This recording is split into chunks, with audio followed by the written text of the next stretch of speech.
And I'm back to tell you all about newborn nutrition and feeding, or chapter 24 of your book. Obviously, the better nutrition a baby receives, the better their growth and development will be. Feeding a baby is about more than just nutrition, though. It's a social activity rich with psychological and even educational interaction between the baby and the caregivers. Um, I also need to tell you guys, make sure you teach parents not to give babies water. It's just a reminder that they don't need any additional water because the water content in breast milk or formula is sufficient for their needs. It's very easy for babies to become water intoxicated, and it throws off all their electrolyte levels. So why in the world does somebody want to breastfeed? Well, see Table 24.1 on page 634. Um, the AAP strongly encourages mothers to breastfeed exclusively for the first 6 months and then continue as solids are introduced. According to the AAP, breastfeeding should continue for 1 year and thereafter as desired by the mother. There is virtually nobody who would argue that human milk is best for baby. However, in the absence of breast milk, formula is an acceptable substitute. Formula is not an equivalent of breast milk. Breast milk is a superior choice for infant nutrition. But no matter which method parents choose to feed their baby, it is your job as the RN to educate them and support their decision as long as it is not harming their baby. The most important thing is to feed the baby one way or another, whether it's by breast or by bottle.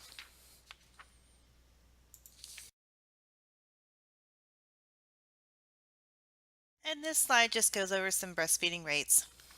Breastfeeding in general has risen in popularity over the past decade. And then Healthy People 2020 goals, those are listed for you on your slide as well. You can see page 635 in your book has some cultural competence pieces of little pearls of wisdom for you as far as breastfeeding goes. But definitely culture plays into people's decision to breastfeed or not to breastfeed. For example, colostrum is not considered to be a good choice of food among Hispanics, Haitians, Navajo Indians, Filipinos, Vietnamese, and Eastern Europeans. Sometimes those cultures will choose to wait, and they will wait until mom's mature milk comes in because they don't feel like the colostrum is good milk for the baby. For Chinese women, there's a special companion is sometimes hired to move in and care for the mom and the baby. She cooks warm foods and does not serve cold foods. Chinese women do not bathe because they need to stay warm in order to heal. Moms drink only hot tea with meals and not plain water because they think it causes water retention. In Muslim cultures, moms may breastfeed for 2 years because apparently that is what the Quran teaches.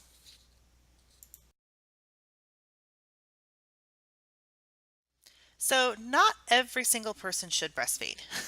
And this is a good example of a question that you could see possibly on boards. These are examples of moms who should not breastfeed. If the mom has HIV or AIDS, active or untreated TB, chickenpox, leukemia, or other types of maternal illness, if mom has herpes on the breast, if she is abusing drugs, obviously if a mom is taking heroin, she should not be breastfeeding. If a mom has cancer and is receiving chemotherapy or certain radiation isotopes or dyes or certain medications. Again, we're not trying to pick on moms with cancer, but those types of drugs can transfer through to breast milk and be harmful to baby. Certain maternal illnesses such as breast cancer, or if the baby has galactosemia. So what is on a baby's grocery list? Now let's think about what a baby really needs food for. And those things are listed for you on your slide. Babies need enough energy to maintain their temp, maintain their cardiorespiratory system, maintain cellular activity, and then they need a little bit left over for growth and development. How do they get all of that? Well, number one, they need fluids. A fluid goal for a full-term newborn baby in the first few days would be 80 mLs per kilogram per day.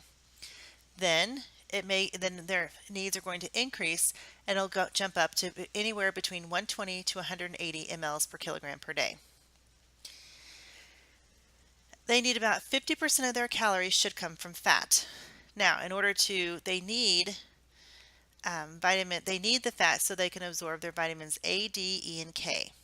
Fatty acids are key for brain development and CNS myelination.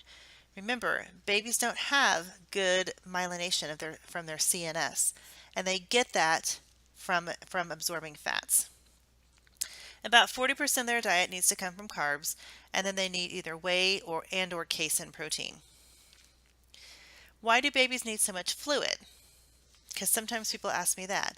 Remember, babies can't concentrate their urine and they have a very high metabolic rate. Then if they're jaundiced and you put them under phototherapy lights, that is a way for them to become dehydrated.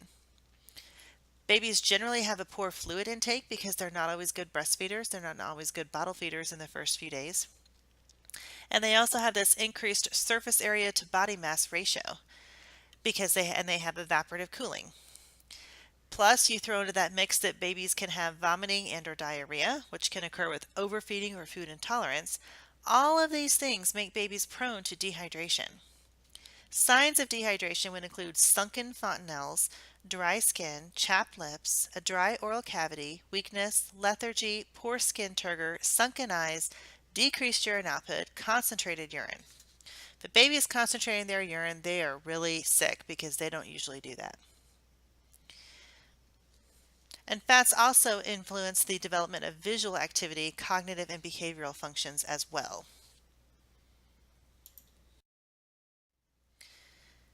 So let's talk a little bit about breast milk composition. About 98% of milk fat in human milk, aka breast milk, is from triglycerides, and a tiny bit is from cholesterol.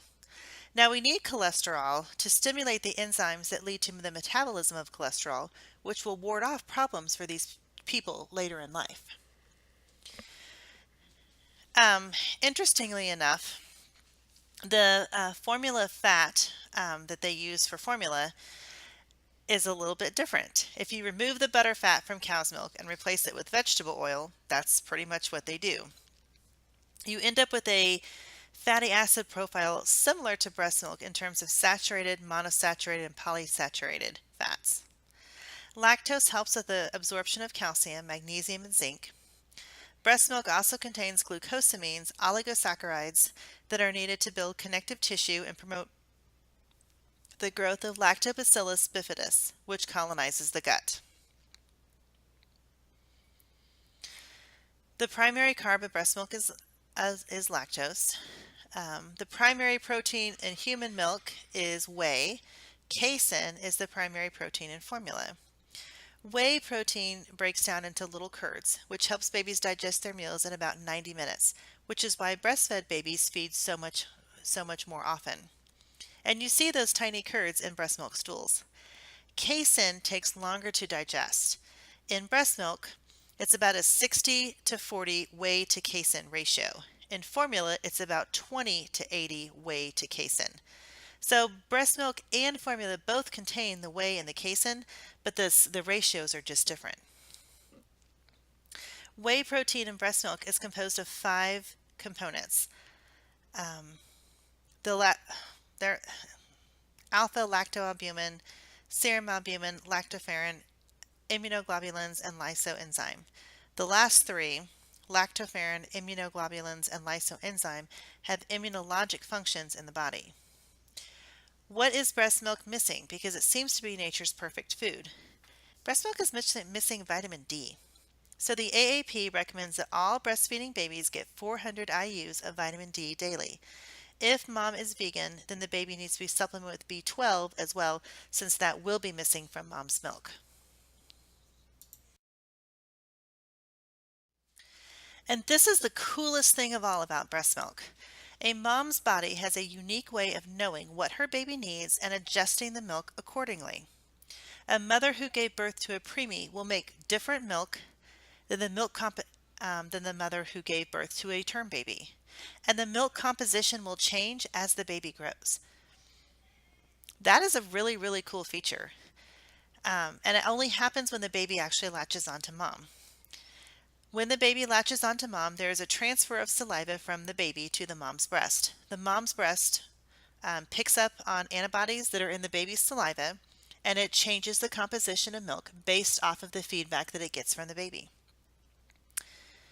Mom's body will kick out antibodies in the milk based on the antigens that her baby has been exposed to.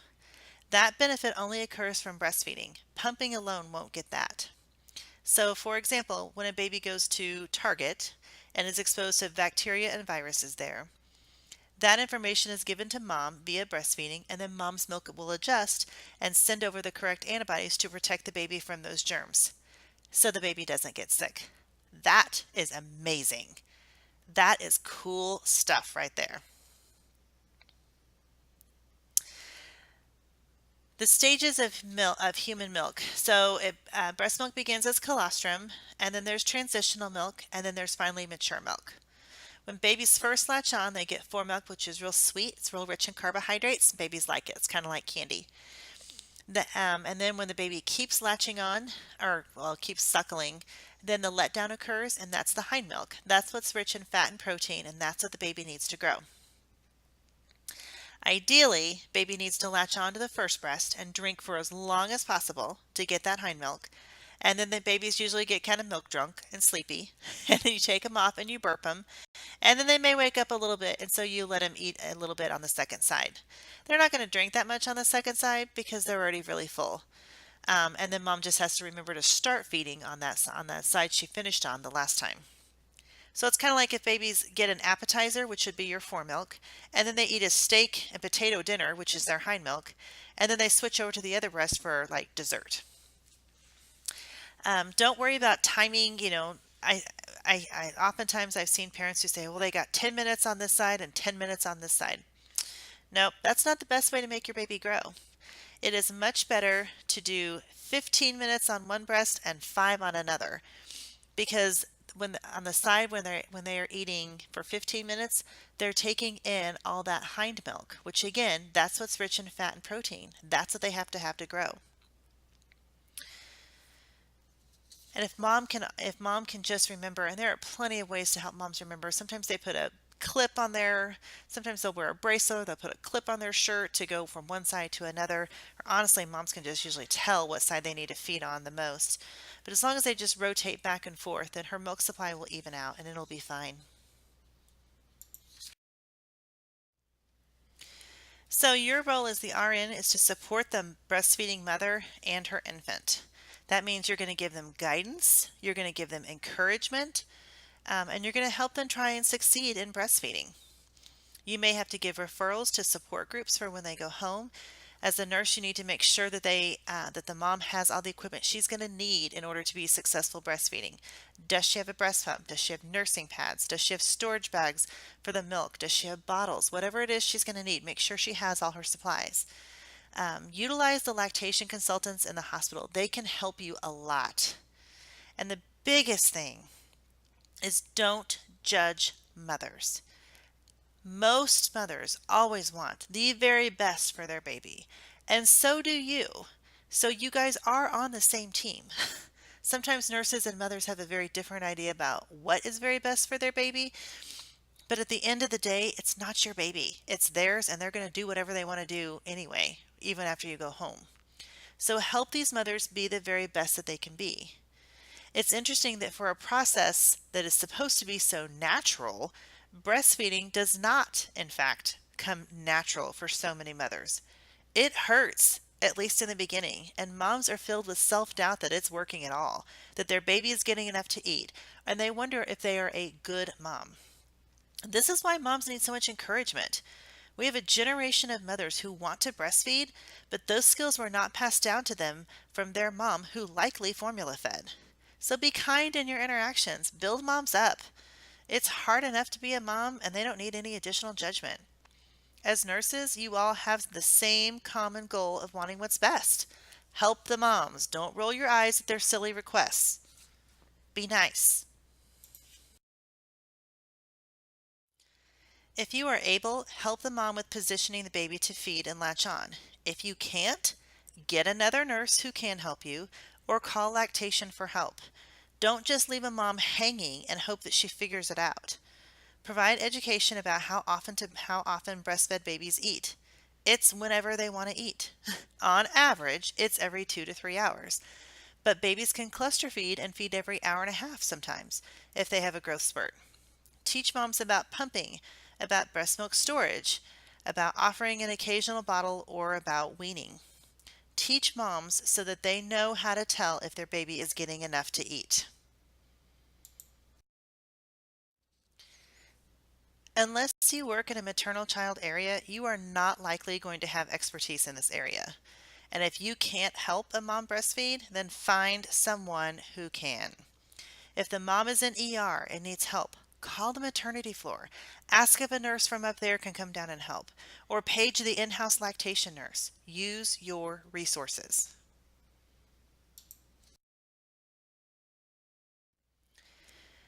This picture just shows that the milk glands are around the nipple. It's easier to see what I'm talking about on the previous slide when I said that the milk glands are compressed in the areola and the nipple is just a straw. But that is truly the case. If babies are sucking just on the nipple, they may be able to pull out just a tad bit of milk, a sip here or there, but they're not going to get a good feed that way. That's why babies have to open their mouth big and latch on. And when they latch on, you want them to have a full open mouth, latch right onto mom's breast, and then when they actually start to munch down on the breast, they're actually going to compress the milk ducts that are in the areola, and then the milk just flows through the nipple.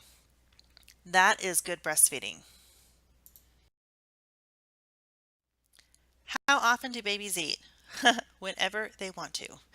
In general, I've listed the guidelines for you, but make sure you tell parents that during growth spurts, babies are going to want to eat more. It is best to feed babies on demand, especially in the first few weeks. Most babies are going to settle into a routine after a couple of weeks, and then they can usually sleep through the night by 8 to 12 weeks. And when I say sleep through the night, I don't mean from 8 in the morning until 8, or 8 at night until 8 in the morning. I mean from midnight until 6 a.m. You're looking for a 6-hour feed. You're looking for a 6-hour stretch. And I just love the cartoon that says, "Don't cry over spilled milk," unless it's breast milk, in which cry a lot. Because most moms generally work so hard pumping and trying to stockpile milk. And then if a bottle accidentally gets tipped over and they spill milk, they do cry because they worked very hard to make that.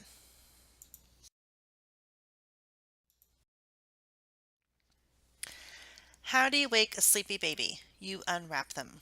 You sit them up and you run your bare hand up and down their back. That will generally wake them up.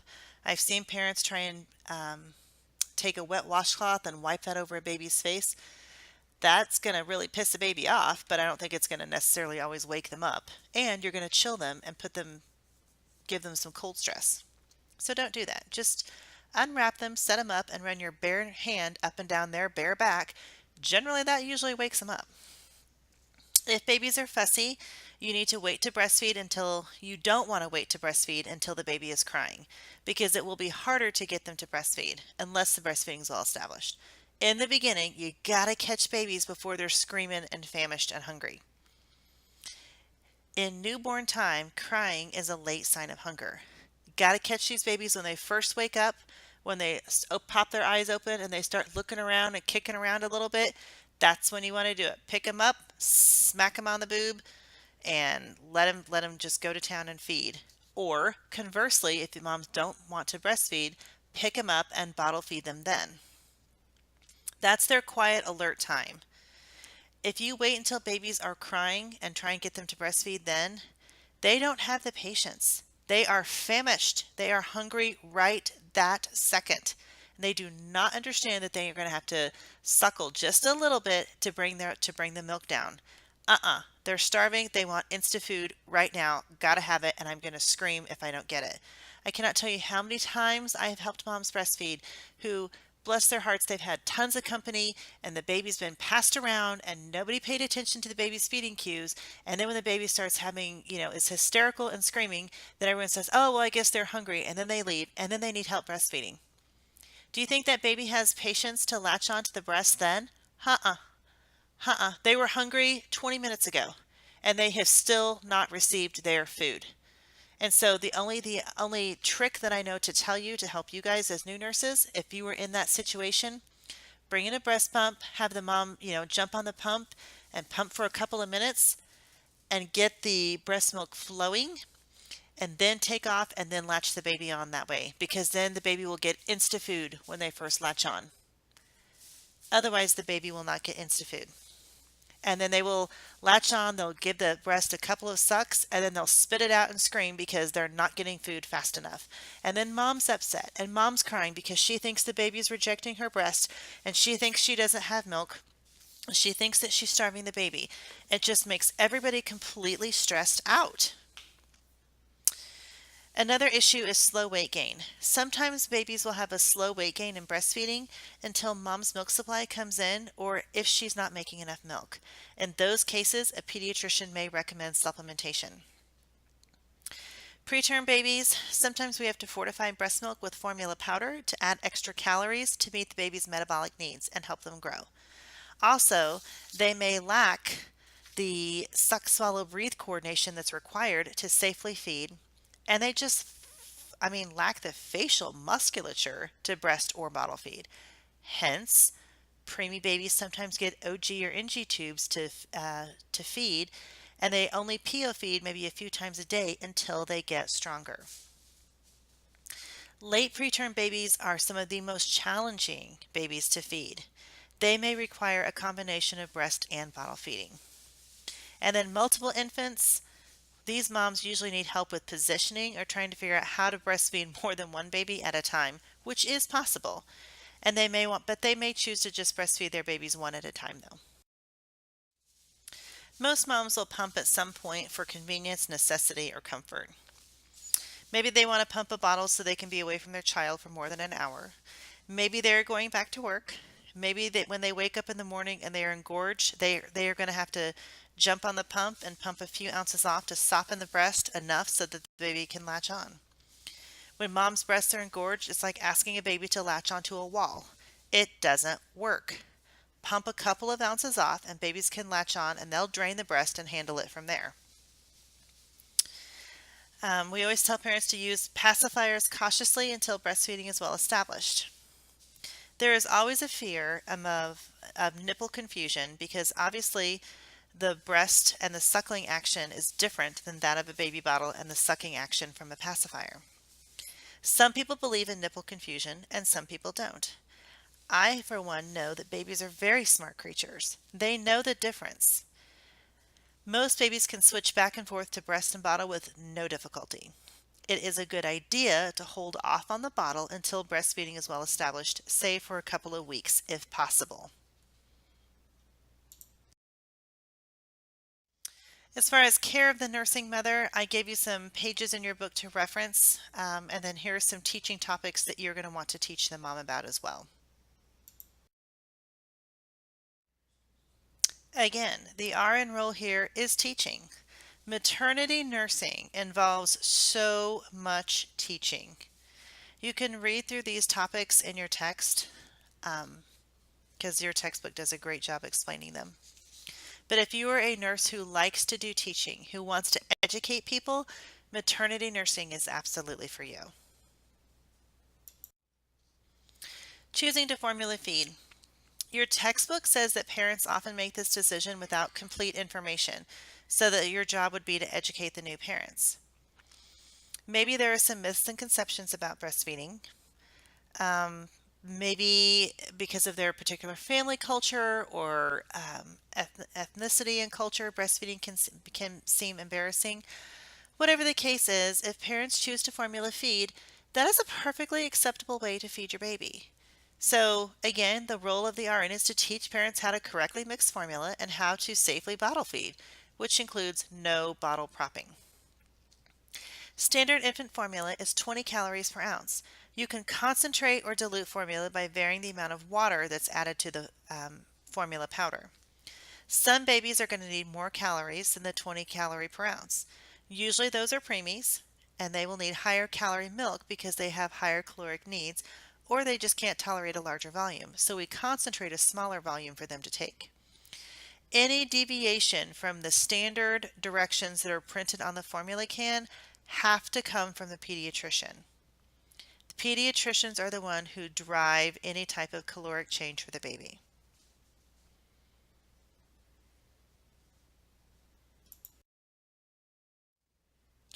So baby-friendly requirements for hospitals. Baby-friendly is a certification of sorts that a lot of hospitals strive to earn.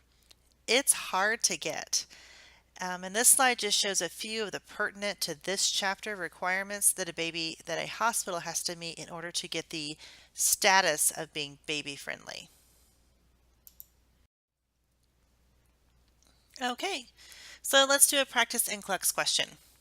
Parents have been asked by the neonatologist to provide breast milk for their newborn son, who was born prematurely at 32 weeks. The nurse who instructs them about pumping, storing, and transporting milk needs to assess their knowledge of lactation. Which statement is valid? A premature infant digests more easily breast milk than formula. B, a glass of wine just before pumping will help reduce stress and anxiety. C, the mother should only pump as much as the infant can drink. Or D, the mother should pump every 2 to 3 hours, including during the night. And the answer would be D. Good job.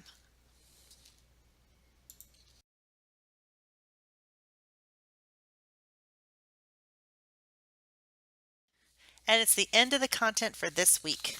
Congratulations.